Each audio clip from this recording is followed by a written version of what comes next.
Chemistry আছে, physics আছে, biology আছে, এই সমস্ত কিছু আবিষ্কার করেছে পবিত্র আল কোরআন থেকে। পড়েন না সুবহানাল্লাহ। তাহলে বিজ্ঞান রিসার্চ করে বের করতেছে কোরআন থেকে, আর আল্লাহ আমাদেরকে ১৫০০ বছর আগে জানিয়ে দিয়েছে। আল্লাহর কাছে মানুষের অস্তিত্ব, চামড়া, মানুষের উভয়ব পুনরায় সৃষ্টি করা কোনো কঠিন বিষয় নয়। আল্লাহর কাছে কি কোনো কঠিন বিষয়? আল্লাহর কাছে কঠিন বিষয়? আল্লাহর কাছে কোনো কঠিন বিষয় নাই। আপনার হাত ভেঙে গেছে, এই হাত ভাঙা একজন ডাক্তারের কাছে অপারেশন করা কঠিন বিষয়, অপারেশন করে সুস্থ করা তার জন্য কঠিন বিষয়, কিন্তু আল্লাহর কাছে কোনো কঠিন বিষয় নয়। আল্লাহ সুবহানাহু ওয়া তাআলা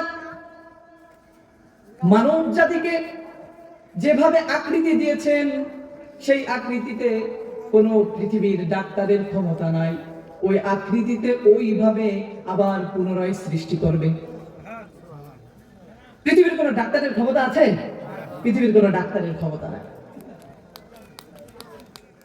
একজন চিকিৎসা বিজ্ঞানী বলতেছেন, মানুষের শরীরে ৩৬০টি জয়েন্ট থাকে এবং ২০৬টি হাড় থাকে।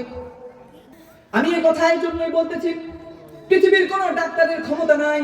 আল্লাহ পাক রব্বুল আলামিন যদি তাকে কার্যক্ষমতা না দেয়, আল্লাহ পাক রব্বুল আলামিন যদি তাকে তার হাড়ের ক্ষমতা না দেয়, এবং একজন মানুষের শরীরে ২০৬টি হাড় থাকে, ২০৬টি, চিকিৎসা বিজ্ঞানী বলতেছেন ২০৬টি হাড়ের মধ্যে যদি ৬টি হাড় মানুষের কার্যক্ষমতা বাতিল হয়ে যায়, কাজ করা বন্ধ হয়ে যায়, তাহলে সে প্রতিবন্ধী, বিকলাঙ্গ হিসেবে পৃথিবীতে চলাফেরা করবে।